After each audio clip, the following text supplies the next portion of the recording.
नतीजे हैं, उन नतीजों को लेकर क्या कहेंगे? देखिए, उत्तर प्रदेश का जहाँ तक सवाल है वो बहुत पहले से ऐसा आभास हो रहा था। जिस तरह से चुनाव को और चुनाव आयोग की मिली भगत से यहाँ के प्रशासन और सरकार के लोगों ने पुलिस फोर्स के सहारे बहुत से दृश्य दिखाए गए जो आज तक ऐसे कभी नहीं देखा गया कि पिस्तौल निकाल के दरोगा मतदाताओं को दौड़ाता फिरे, और ऐसा हुआ। महाराष्ट्र का जहां तक चुनाव है, महाराष्ट्र में मैं उम्मीद करता हूं कि हमारी 2 सीटें समाजवादी पार्टी की पिछले लोकसभा के चुनाव में भी आ गई थी। विधानसभा के चुनाव में 2 सीटों पे जीत हासिल हुई थी। हमें उम्मीद है कि एक भिवंडी की जो पूर्वी सीट है वो, और एक गोवंडी की सीट जो है जहां हमारे प्रदेश अध्यक्ष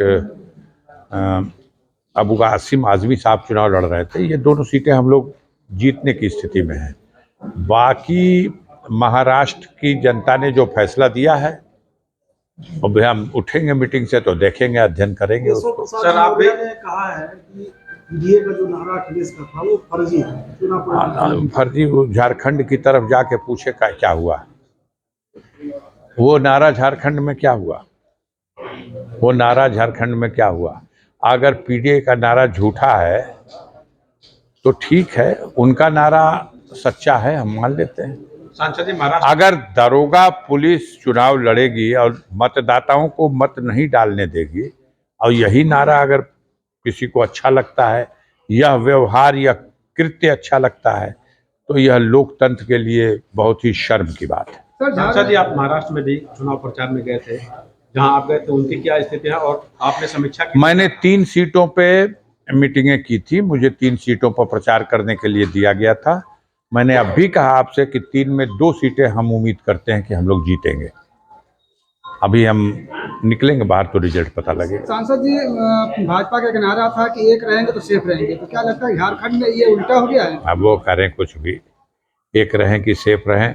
उस बेचारे को जेल में डाल दिया, उस मुख्यमंत्री को, उसकी सरकार गिराने की कोशिश की गई खरीद फरोख्त के माध्यम से। उसके बाद जमानत पर बाहर निकल गया, अभी वो चुनाव लड़ रहा। इस दौरान उसकी पार्टी को भी तोड़ा गया, और उसके बाद फिर उसके ऊपर सीबीआई और तमाम ईडी और इनकम टैक्स सब के सब लगा दिए गए।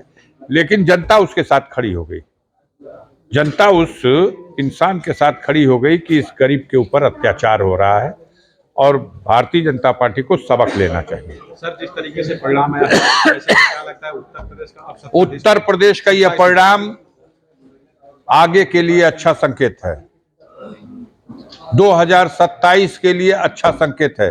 मैं दावे के साथ कहता हूं कि अब हम लोग इस तरह के बेईमानों से लड़ने के लिए भी तैयारी करेंगे, और 2027 में आप देखिएगा, ये उत्तर प्रदेश में जो दृश्य दिखाई दिया है, हम इसके लिए तैयार नहीं थे, अब इसकी भी तैयारी करेंगे।